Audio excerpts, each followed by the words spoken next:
Good morning, everyone. Welcome to our webinar this morning. I know that we have several people who have joined already, and so I think we're going to go ahead and kick things off. If a couple people trickle in as we get going, they won't miss too much. I'd like to welcome you all to our webinar this morning on fostering and nurturing a culture of quality in home visiting. My name is Robin Vandermoor, and I'm delighted to be here today with all of you. I work for the Michigan Public Health Institute, which is based in Okemos, Michigan, right outside of the Lansing area. And we have the pleasure of working with the Indiana State Departments of Health and Child Services through their Maternal Infant Early Childhood Home Visiting Grant, providing continuous quality improvement consultation, training, coaching, and support. And we're excited today to be able to share this learning opportunity with all of you. I know some of you are connected with the MIECHV grant, and others of you are connected with the Healthy Families Indiana Network. So I'm excited that we get to share this with a broad audience. I want to take a moment to thank you all for joining this webinar today, and I'm going to share a couple of logistical pieces with everyone before we go ahead and get started so that you know how to interact as we move throughout our time together. So the first is we want to hear from you. You are welcome to communicate through the chat box. If you're not sure where that is on this Skype platform, if you go to the very bottom of your screen, there's a little toolbar, and on that toolbar, in the on the left-hand side, there's a little circle that has a comment bubble in it. If you click on that, that will bring up your chat so that you can see the conversation that's happening and also chat with the group. And just so you know, if you do engage in using the chat box, the messages are going to everybody that are on this webinar. We do kindly ask that if you are joining, you keep yourself muted when you're not sharing or asking a question. We are recording this webinar today so that folks who weren't able to join live can go back and take a closer look at it. So we're trying to minimize background noise as much as possible. If you're joining from a computer, all you have to do to mute yourself is to click on the circle at the bottom of your Skype screen on the toolbar that has the microphone on it, and it will put a slash through the microphone noting that you're muted. If you are on the phone, you can go ahead and mute yourself by using your mute button or pressing *6 to mute and *6 to unmute. If we have muted you on our end, you just need to press *6 to unmute if you'd like to share something. I think that covers it for the basics of what you really need to know to engage and interact with us during our time together today. So without further ado, I'm going to go ahead and dive into our time together and get started. So first, I want to hear from all of you this morning, and particularly, I want to hear when you hear the words culture of quality, what's the first word or phrase that comes to mind? You can feel free to share what comes to mind through the chat box, or to unmute your line and share verbally.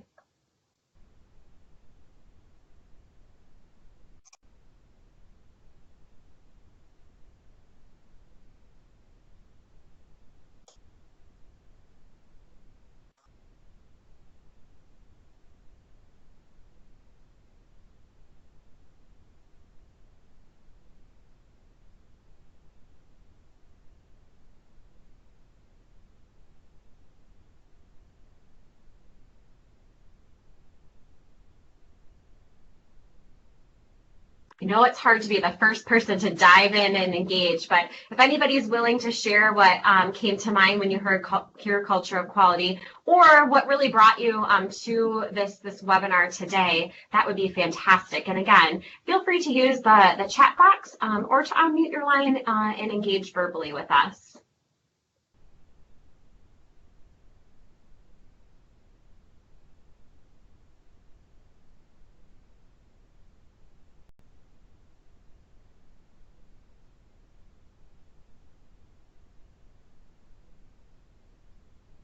I see a couple people chatting in now. Thank you so much.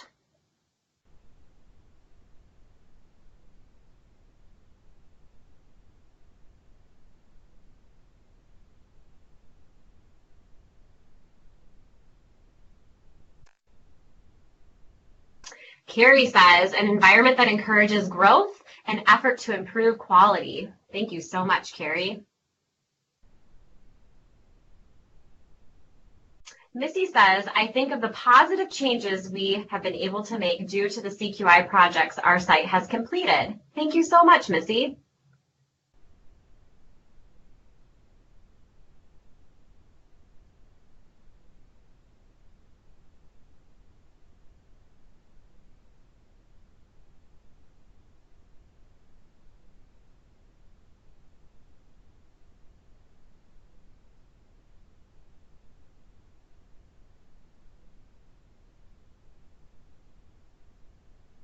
What else comes to mind when you hear culture of quality?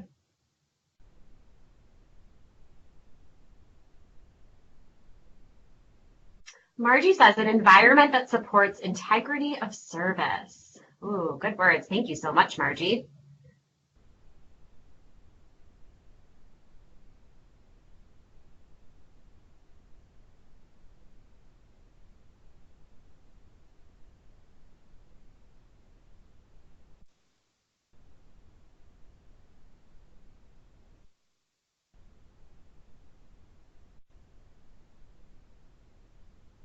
Just give it a few more moments.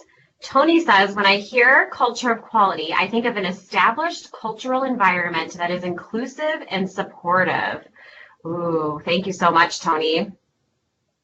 Great thoughts.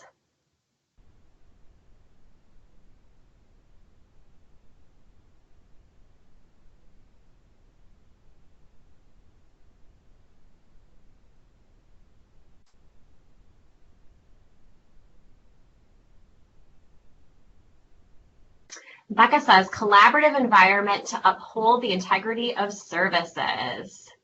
I love the word collaborative. Thanks so much, Becca. I encourage you all to keep this in mind as we engage together during our time today and really truly think about what a culture of quality means to you. So whenever we're talking about culture of quality, it's really important to establish the why. Why is this important? Why is fostering and nurturing a culture of quality in home visiting something that you want to do as a program? This quote from Philip Crosby, who was a businessman who contributed to quality management practices, really sums it up well. He says, quality is the result of a carefully constructed cultural environment. It has to be the fabric of the organization, not part of the fabric. If quality isn't ingrained in the organization, it will never happen.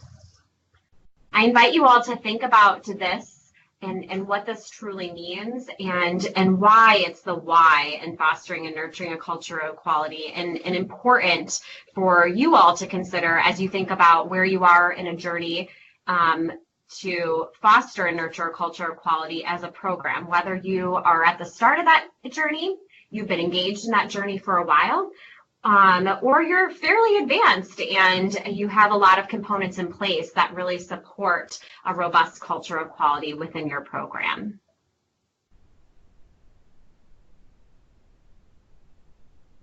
Before we begin to unpack what to consider when fostering and nurturing a culture of quality, I want to be sure that we're all working from the same definitions when it comes to quality improvement as well as a culture of quality. I think it's helpful to define what these terms mean because different people have different definitions, and I want to be sure that we have some common ground to work from during our time together today.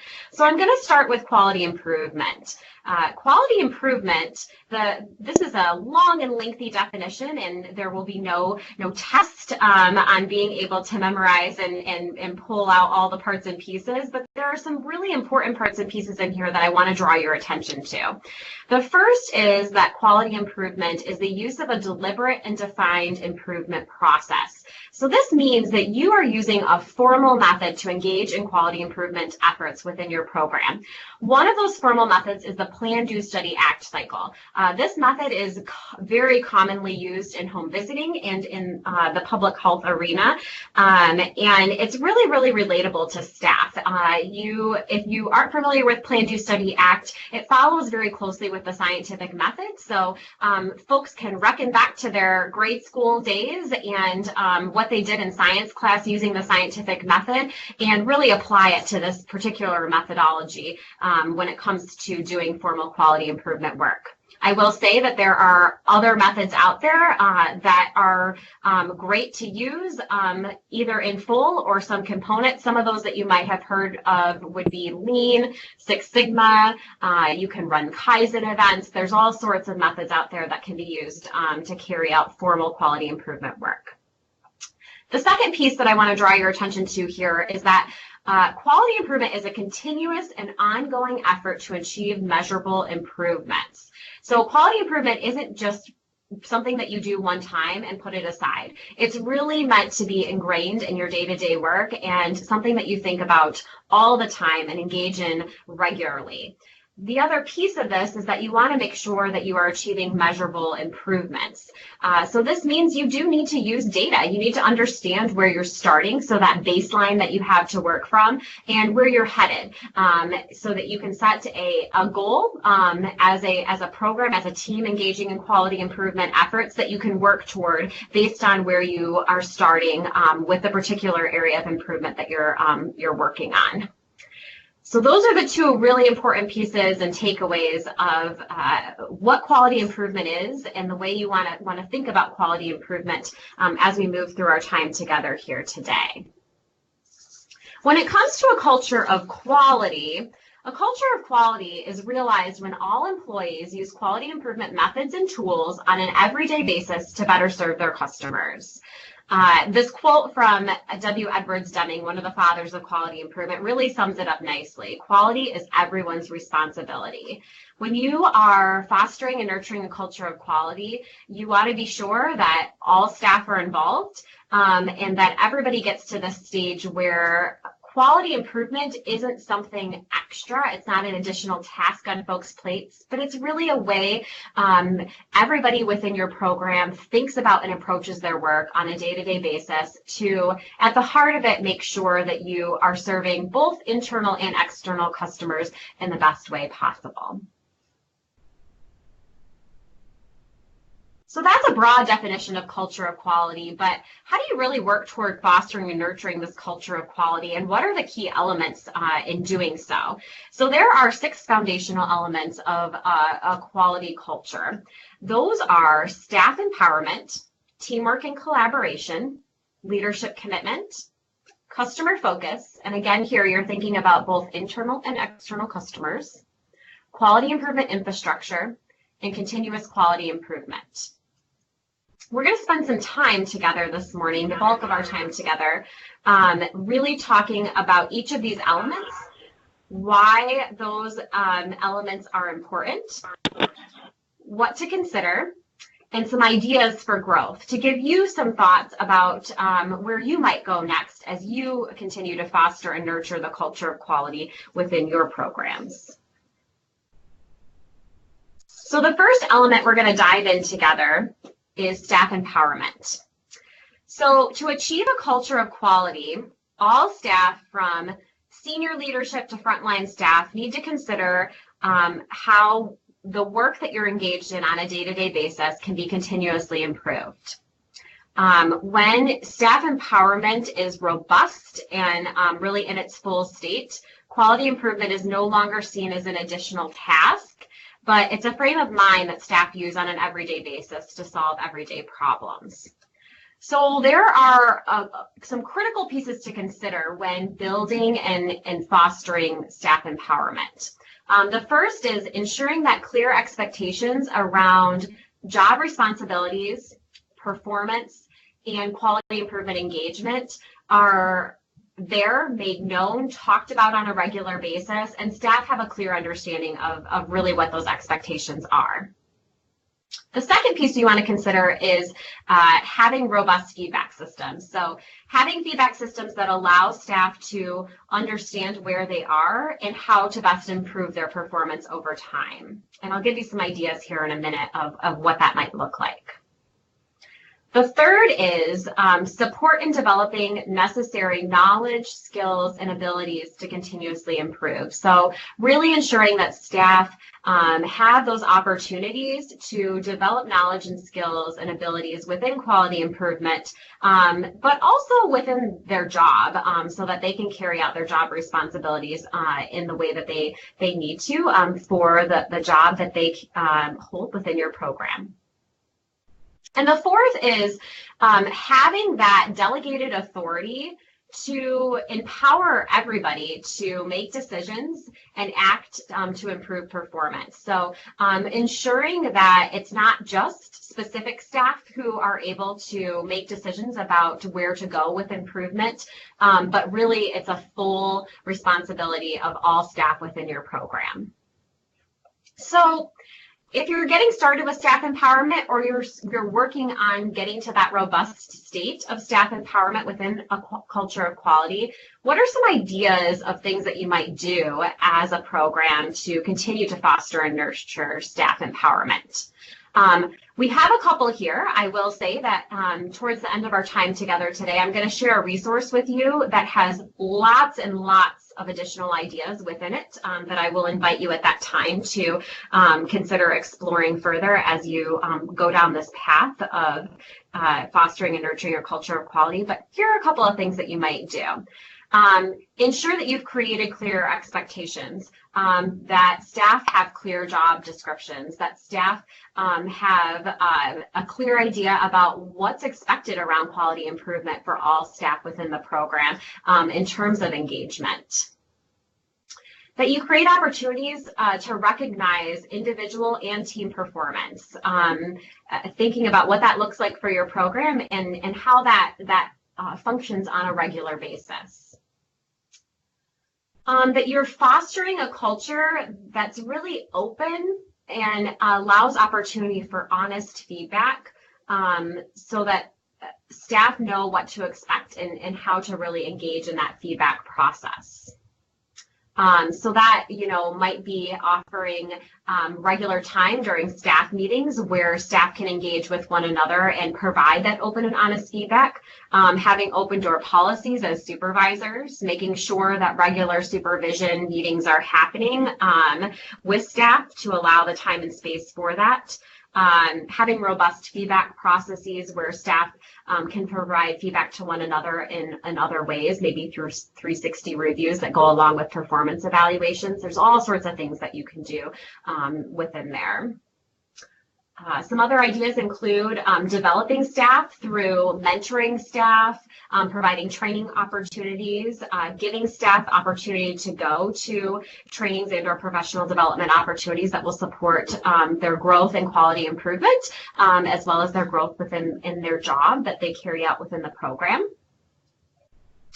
And really ensuring that all staff have and use a basic set of improvement skills on a regular basis. So this goes hand in hand with, making sure that staff have the mentorship and training opportunities that they need, but then really having the opportunity to apply those on a regular basis, participating in quality improvement teams, using quality improvement tools in their day-to-day work to solve challenges that are encountered, so on and so forth. So that's a little bit about the first foundational element, staff empowerment. We're going to move into the second one now, which is teamwork and collaboration. So when you're thinking about a culture of quality, teamwork and collaboration is required. You want to be sure that all staff are at the table because every staff member brings a different perspective that's important, especially when considering quality improvement work. Processes that you work with cannot be improved without engagement of all those folks that work with that particular process. So another reason why that well-rounded approach to quality improvement work is very important. Teamwork and collaboration is also important from the perspective of making sure regular opportunities exist for staff to learn and collaborate with one another. So this is really diving in and getting into what to consider. You want to have that open opportunity on a regular basis for sharing knowledge, improving processes, and for staff to engage and innovate with one another as you work toward improving your program overall and really having that robust culture of quality in place. This means that teams are formed to solve problems, work on quality improvement projects, and share those lessons learned with one another as a result of the improvement efforts that they work on. And here again, you want to make sure that teams have clear goals. They understand what roles and responsibilities are of team members to carry out the work, that there are efficient processes for doing so, and that you're using the skills and knowledge of all the team members involved.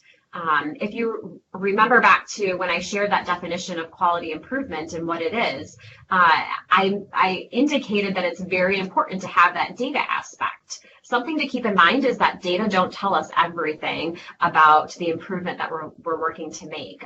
There's a lot of knowledge that comes from team members that is really important to use hand in hand with the data that you have to tell the full story of the improvement work that you are engaged in together. So if you're looking to grow teamwork and collaboration within your program, really continue to foster and nurture that, what might you do?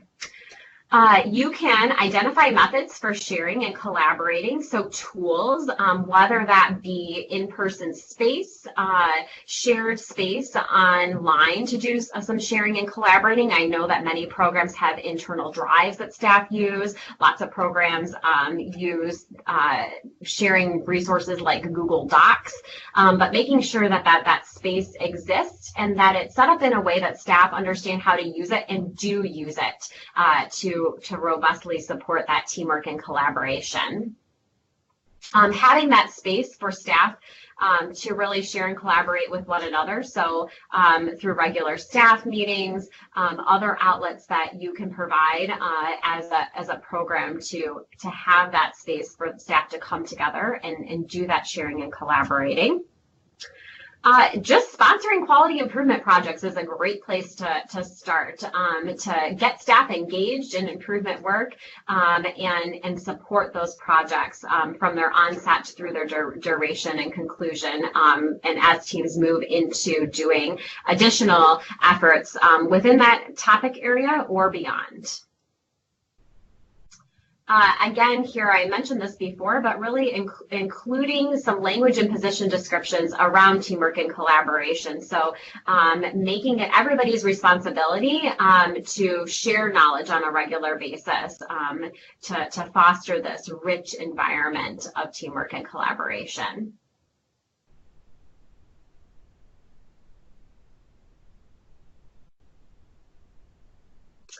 I'm going to move us into our third element now, which is leadership commitment.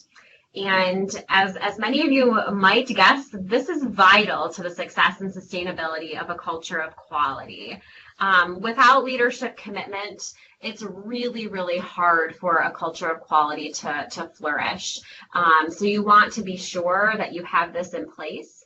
And that it's something that you continuously work on to have that environment where everybody within the program knows that leadership are committed to quality and quality improvement work and support that and staff's involvement in doing that work.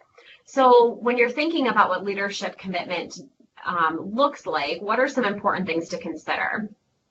First, you want to make sure you have a clear vision for quality improvement, that this vision is articulated and that it's shared with staff. And it's something that you talk about regularly. It's not just a one-time vision that's shared. It's come back to on a regular basis and brought to folks' attention in different ways so that everybody knows that that vision is there and that it's well supported and that they're really backed in the work that they do together and engaging in quality efforts. You want to be sure that you have dedicated financial and human resources to robustly foster this culture of quality, and provide staff with the opportunities to work on quality improvement projects to make improvements within the program. You want to have ongoing open communication on progress. So as teams are working on improvement efforts, have that ability for everyone to engage and understand where those efforts are, what's going on, what's working well, what's maybe not working well, so that those exchanges can happen, and staff are engaged in those communications. And I can't say it enough, but support, support, support. Making sure that support is there, it's known, and those conversations are happening regularly, so that staff know that as leaders you are committed, and that you want to be sure that this culture flourishes over time. So what are some ideas for growth in this area, or ideas to get started if you're just getting started with the leadership commitment piece? First and foremost, communicating that importance of quality improvement. So sharing the benefits of quality improvement, sharing staff expectations, even sharing some about process that you're going to use within your program to carry out quality improvement work, so that staff know. And staff know how they're expected to engage and participate in improvement activities, and or how they can begin to engage in improvement activities. A lot of times it can be helpful to start with those early adopters that are excited, that are champions of quality improvement work, and grow from there. Sometimes it can be a big lift to get everybody on board at once. So as you have opportunities to slowly begin to get staff on board, other staff will become intrigued and interested over time, and jump into those efforts. You want to be sure that you're establishing a mentoring structure. So we've already talked about mentoring here this morning, and the importance of that for staff empowerment. It's really important here to be sure that you are developing new QI leaders on a regular basis and champions of the work, because remember, those in leadership positions are not the only ones that need to drive improvement work forward. In fact, you really want it to come from within, from many different levels of staff within your programs, and you never know where those early champions exist.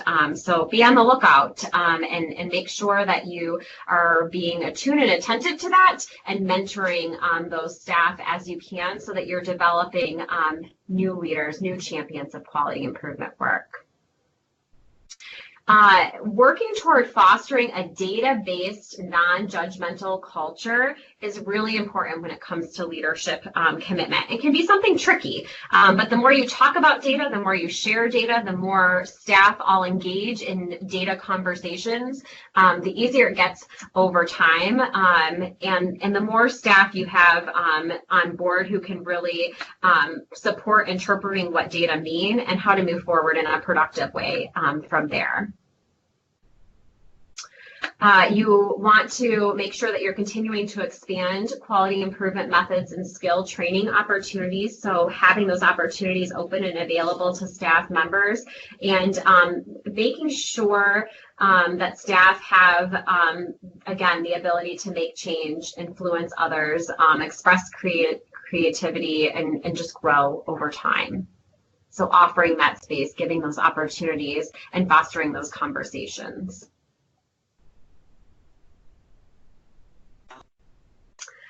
This brings us to the fourth element, which is customer focus.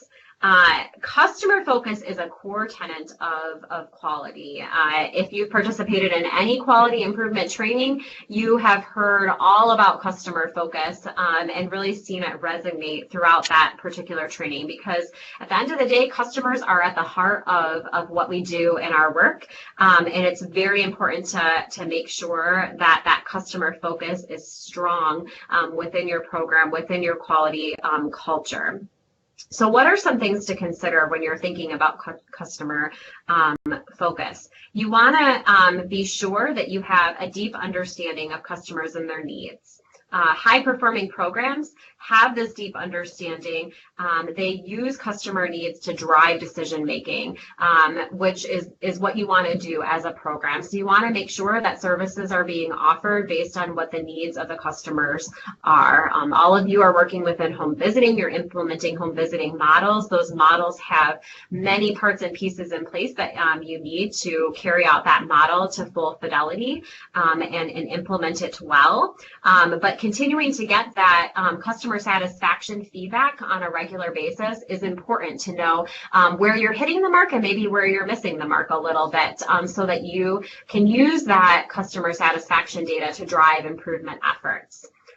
Ultimately, really the goal with customer focus is to meet and exceed customer expectations on an ongoing basis. So you want to be sure that you're hearing from customers. And I will say again that it's important to think about both your internal and external customers. Quality improvement efforts can focus on both internal and external customers, or one or the other. And depending on the area for improvement that you're working on, those are important considerations, but really keeping that customer at the heart of what you are doing. So if you're looking to continue to foster and nurture the customer focus that you have within your program, what are some ideas of where you might go next?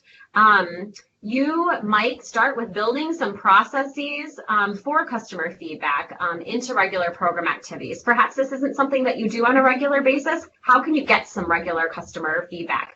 Is it asking something simple within a home visit to get some feedback? Is it putting together a really short survey for families to complete to give the program feedback? Is it working with some of your referral sources to get feedback from them and how you might be able to better work together? There's all sorts of ways to think about feedback processes and how to have robust feedback processes in place so you are getting that regular feedback that you can use to drive improvement efforts.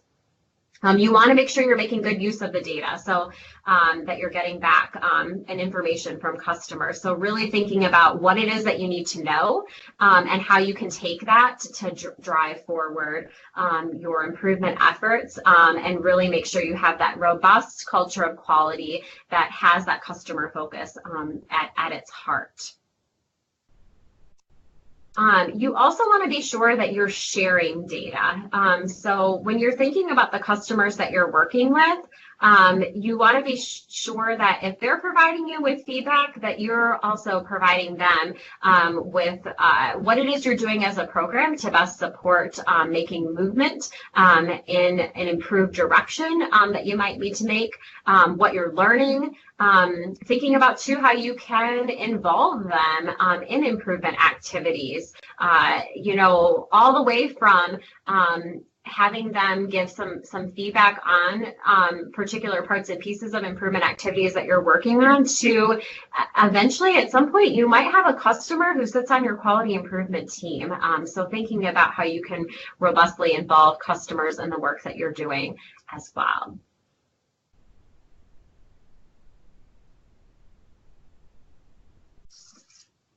Our fifth foundational element is quality improvement infrastructure. So to build, foster, and nurture a culture of quality, you really need to ensure that every level of performance is aligned with program requirements, strategy, and so forth. So thinking about how you can have this alignment and why this alignment is important for your program. So what do you really want to consider when it comes to quality improvement infrastructure? First, you want to make sure that you are collecting and using valid and reliable performance data that can really just drive your decision making. Many of you have performance data that you need to look at for both your model and if you are involved in other grant-based efforts, a lot of times there are performance measures that come along with that. An example is the MIECHV performance measures for those of you that are familiar with that program.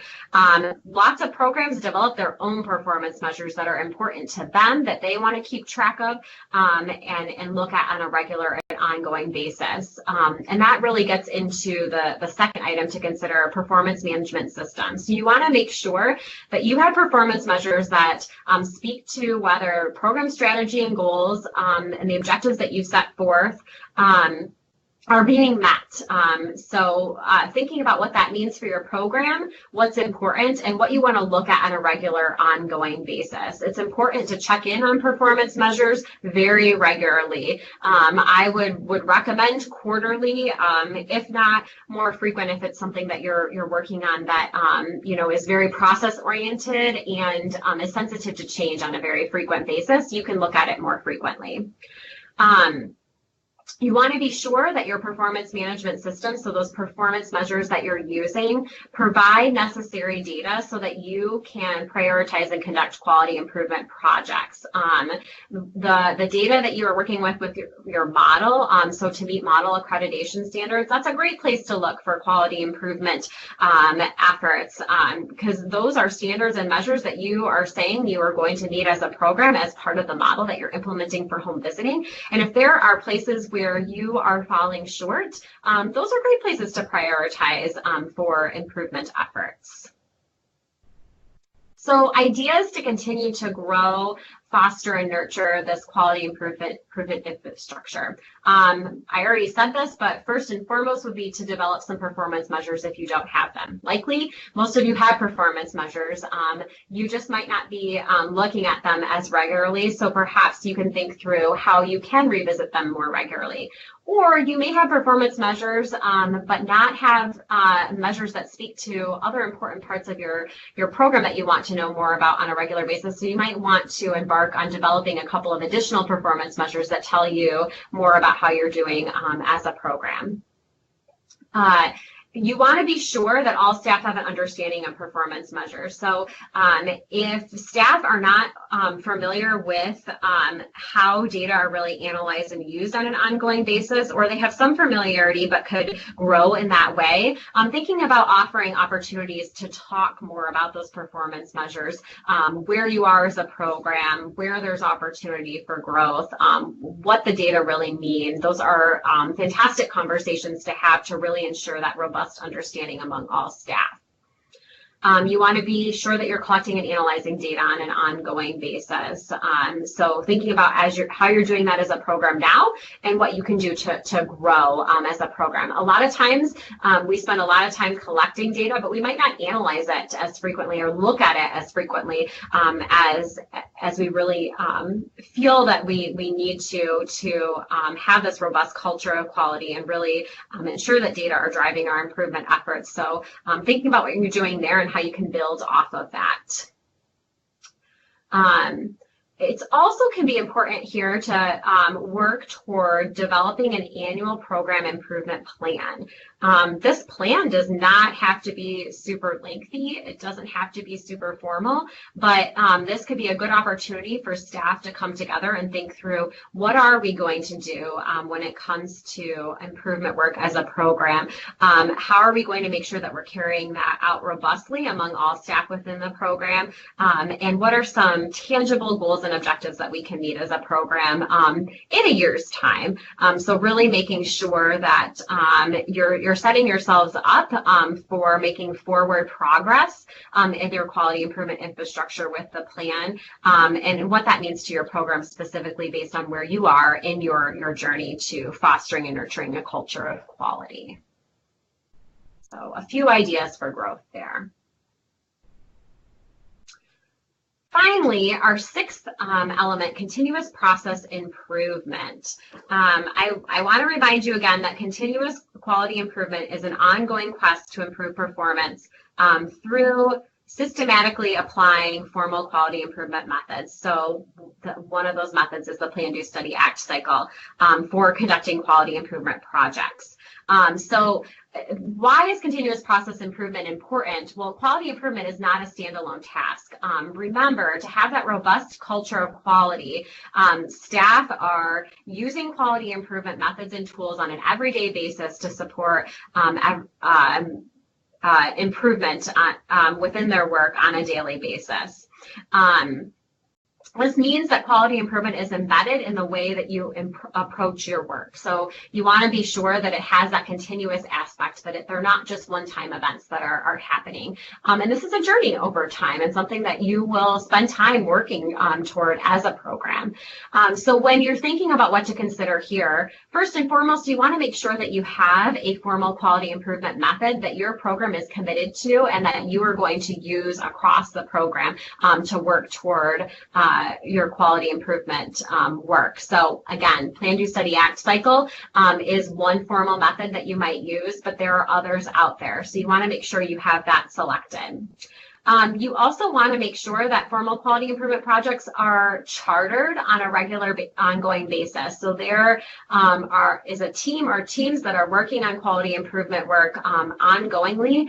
It's not something that you're just doing start, stop, but that you are chartering projects regularly and working toward improvement efforts and keeping those projects small in scale and taking those learnings and moving those learnings forward.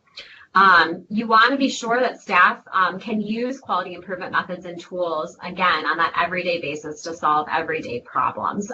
So staff really see how methods and tools enhance and support their work and are, able to use those in that formal context of chartering formal projects, but also in a way of solving problems that are encountered on a daily basis. For example, if staff encounter challenges with a process that they use regularly, maybe taking pause, and if that process isn't written out or mapped out, really thinking about what it is they're currently doing, how they're currently carrying out, and where some of those pressure points exist and how they might be able to alleviate some of the challenges that are being experienced with that particular process. Many quality improvement tools can be used within quality improvement work, but beyond to support the things that you do on a day-to-day basis within your jobs.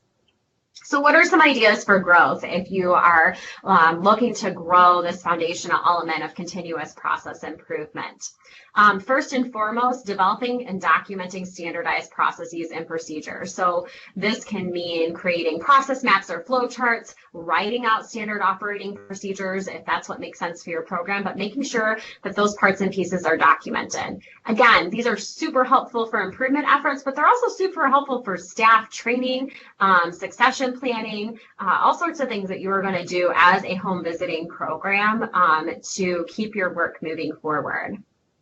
You want to be sure that staff are trained on standardized processes and procedures. So if that training hasn't happened, how can you do some training on these processes and procedures that staff work with every day to support really fostering and nurturing the cultural quality that you're building within your program? Again, making sure that staff have access to training on QI, the QI method that the program will use. So as new staff come on board, how will you get them trained? How will you make sure that they can become part of the work that you're doing? Is there a component within regular staff orientation that speaks to quality improvement and what you do as a program and provides them with a bit of an orientation to quality improvement to support them in starting to think about where they might fit within your quality improvement work. Again, making sure that staff have the authority to fully engage in improvement work. You heard this back in a couple of the other foundational elements, but it's here again so that they can really fully plan, test, study, and act on improvement efforts that they're involved in.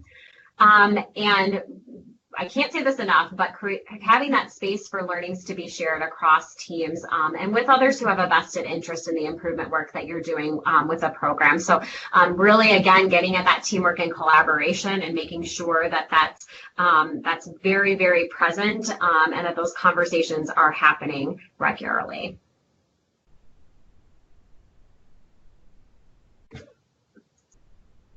Whew, okay, so we've made it through the 6 foundational elements. I've shared with you why each element is important, what you want to consider when you're thinking about each of those foundational elements, and again, some ideas for growth. So you're likely thinking, Where do I go next? How do I continue to foster and nurture the journey that we've started, or where do I get started if my program hasn't started with our journey towards fostering and nurturing a culture of quality? Well, a great place to start is to really assess where you are as a program, because even if you think you haven't gotten started, you might have some of these parts and pieces in place. In fact, you probably do have some parts and pieces in place that you can build from over time as you work to robustly implement each of these elements within your program. So a good place to go is to do a brief assessment. What we have done is we have put together a brief stoplight assessment that your programs can use to really walk through each of the 6 foundational elements of a culture of quality and think about where you are. I'm going to show you an example of that in just a moment, but this is where I would recommend getting started so that you can prioritize where to go next. You're likely not going to work on all of the elements at once. That would be pretty overwhelming. So you're going to want to think about where to go next, where to get started. And I would encourage you to start small and grow your efforts over time. You, by all means, do not have to try to conquer the world when you are fostering and nurturing a culture of quality. You want to really think about what is feasible for you as a program and how you can build on what you already have. So I'm going to show you a couple of examples of the assessment here. I'm going to tell you that this assessment is going to be sent out after the webinar so that you have the hard copy to work with within your program. But I'm going to show you a couple of examples here. So first, what I will say is when you are doing a brief stoplight assessment, you want to be sure you do a couple of things. You want to make sure that all staff within your program can be engaged in the assessment. So this could be done by sitting down together and working through the assessment together. If you don't have time and space to do that, to have those conversations, you could also share the assessment with all staff and ask them to go through and complete the assessment based on their knowledge of what exists within your program. And then you can compile across assessments to really think about where you are with your stoplight rating. I also encourage you, and I'm going to draw your attention to, I'm going to go through this more specifically here in a minute, but the note section. As you're working through the stoplight assessment, you want to be sure that you are making notes within each of these foundational elements. Things that you have in place, things that you have talked about as gaps, areas where the team feels like you can start with building right away. Any notes that are important, those will be invaluable to come back to once you've completed this assessment. And of course, if you're going to use this assessment, you want to make sure you use the results. And I would, again, recommend using those in a way of prioritizing where to go next with fostering and nurturing a culture of quality within your program. So this is an example of one of the sections of the assessment. This particular section is looking at staff empowerment. So you'll see here that the stoplight assessment is set up in a way that there are 3 columns. The first column has the foundational element and its important characteristics within it. And this is so if you're completing this together or if staff are completing this individually and you're compiling it, staff can really think robustly about the foundational element and what you do and don't have in place. Or what you have started to put in place but have made some progress. So what you want to do is you want to walk through these characteristics. So you want to think about, for example, here for staff empowerment. The first one is staff expectations related to QI are clearly defined. So performance goals are in place and standards, QI project participation, what's expected there, and so forth. Staff are supported in developing the necessary knowledge, skills, and abilities to fully engage in improvement efforts. Staff have the authority to make decisions that improve processes. So staff really have that appropriate level of autonomy to move improvement work forward, and so forth. So you're going to go through these characteristics. You're going to think about what you have in place, what you've started to put in place, and what's a gap. You're going to make careful notes about each element in some of these conversations and or thoughts that you have that come up as you consider each element. And then you're going to assign a stoplight rating. And the way the stoplight rating works is Red represents that the foundational element's not present. Perhaps you go through this and you think to yourself, wow, there's a lot here that we could really work on. We don't really have a lot of these parts and pieces in place. That's okay. Then you would want to go ahead and assign that red rating. If you go through this assessment as a program together or individually, the yellow comes into place when you think about the foundational element and its characteristics and determine that, yeah, we've made some progress in this area. We have some things present, but we have some work to do too. So we're kind of in the middle, and you would want to provide that yellow rating. Green is really intended to represent that the foundational element is fully present in your program. So as you look through and read through all these characteristics, everything that's noted here is present within your program. You are carrying it out to its fullest. All staff know that these things are present, so on and so forth. So you would want to assign that green rating if there is really no forward progress that you might want to make here within the foundational element that you're looking at. Give you another example of what one of the other sections looks like when you look at leadership commitment. This one, for the characteristics, there are things like leaders and managers fully embrace quality. Leaders regularly communicate the program's QI vision and goals to staff. Leaders encourage staff to engage in quality improvement opportunities to improve work. Leaders use change management concepts and strategies to integrate quality into the program's culture, and so forth. So again, you would look at this foundational element, go through the characteristics, think about and/or have some rich conversation about these characteristics, what's present, what you're working on, what's not at all present yet, and then assign a stoplight rating of red, yellow, or green overall for this particular foundational element. So as I said, this is going to be shared following the webinar with all of you. It's a tool that you can work with either on a computer and or print off and work with pencil and paper, and something that we hope will be helpful with the where to go next piece when you're thinking about fostering and nurturing a culture of quality within your program.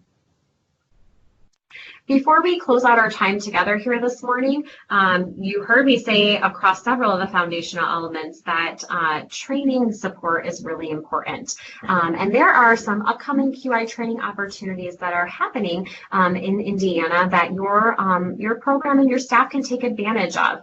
So at the Spring Institute for Strengthening Families, that's occurring on May 13th and 14th. There are a couple of different quality improvement sessions happening. The first is a 2-day beginning quality improvement workshop. This workshop will really walk through the Plan, Do, Study, Act cycle, what it is, how to use it, and give staff lots of practice with quality improvement tools.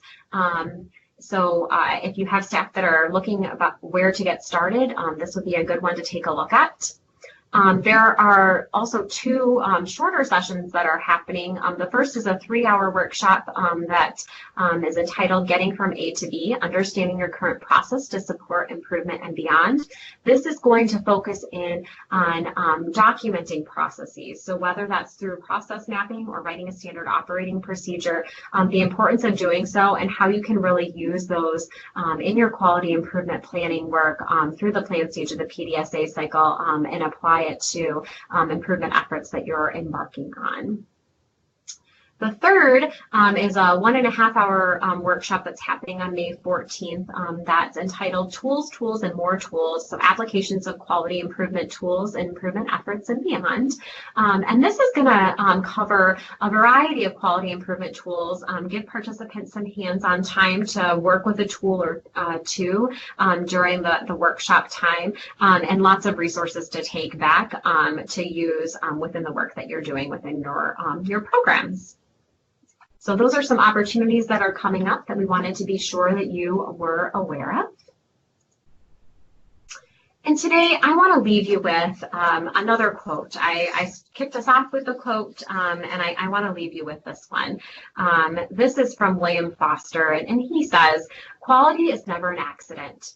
It's always the result of high intention, sincere effort, intelligent direction, and skillful execution. It represents the wise choice of many alternatives. I invite you all to think about how you can continue to foster and nurture your culture of quality. Below, you will see a link to the QI Roadmap. This is a resource that comes out of the National Association of City and County Health Officials. This is the resource that I mentioned earlier that has tons and tons of ideas about how to nurture and foster the culture of quality that you are looking to do. So I invite you to take a closer look at this resource if you'd want to learn more. And I can't thank you enough for your time this morning.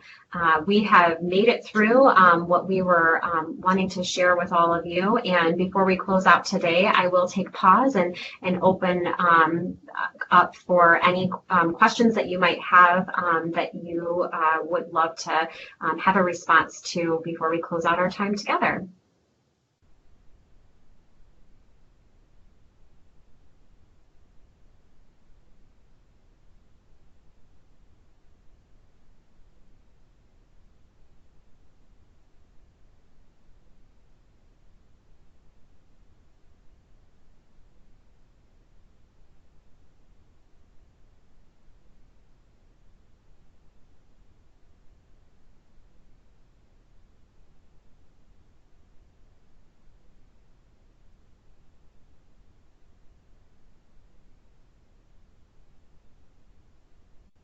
At this moment, I'm not seeing anything in the chat box. I also haven't seen anybody on mute wanting to ask a question verbally. I do see that Carrie is typing. Again, I want to thank you all for your time today. I hope that you are able to take away some valuable information and some next thoughts. Oh, Carrie says that she's trying to unmute. One moment, Carrie. Let me see if we can help you out. Okay, she's unmuted. You are, Carrie, you're unmuted at the moment, but let's try pressing *6 on your phone as well. But Carrie wrote here that she was wondering if I could elaborate on the definition of... Can you hear me now? Yes, we can. So the question that I wanted to pose was just earlier when you were talking about the customer focus.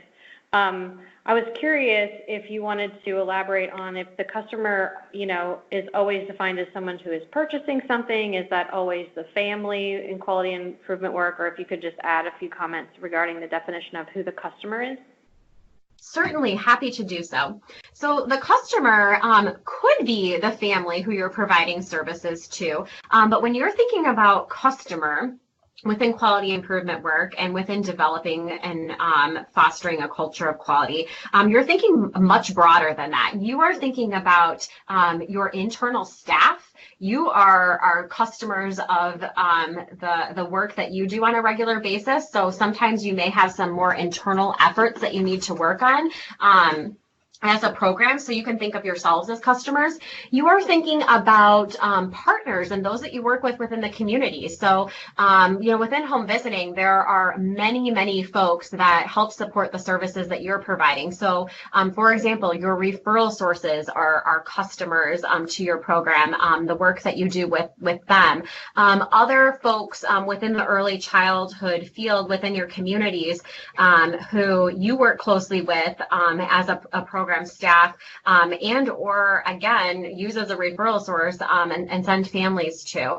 So you want to think about customer in a robust way. I think we naturally gravitate towards families. That's great because you want to make sure that the services that you're providing are meeting expectations.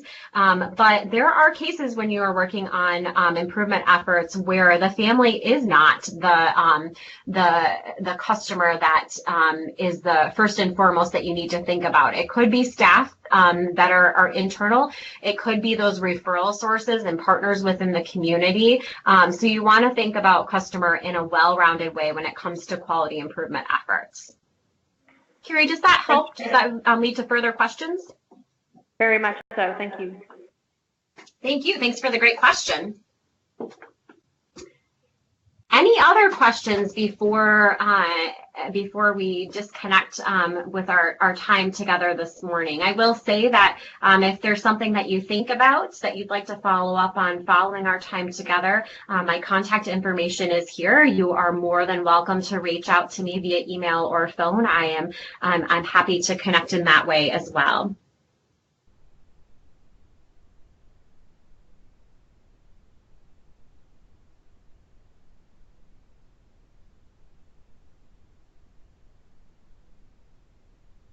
Well, as I said before, you will receive the slide deck, the stoplight assessment for really determining where you are with fostering and nurturing a culture of quality within your program, along with the recording of this webinar following the webinar. So please feel free to share those resources with others who couldn't join today. And again, if there's anything that you would like to touch base on or follow up with in terms of questions or curiosities, you have my information on how to find me. Again, I can't thank you enough for your time this morning. I hope that this information was useful, and we're excited to hear how everybody's able to apply this in moving forward your efforts. So thank you so much for today. Enjoy the rest of your Tuesday, and we hope to see some of you at the upcoming QI training opportunities. Bye now.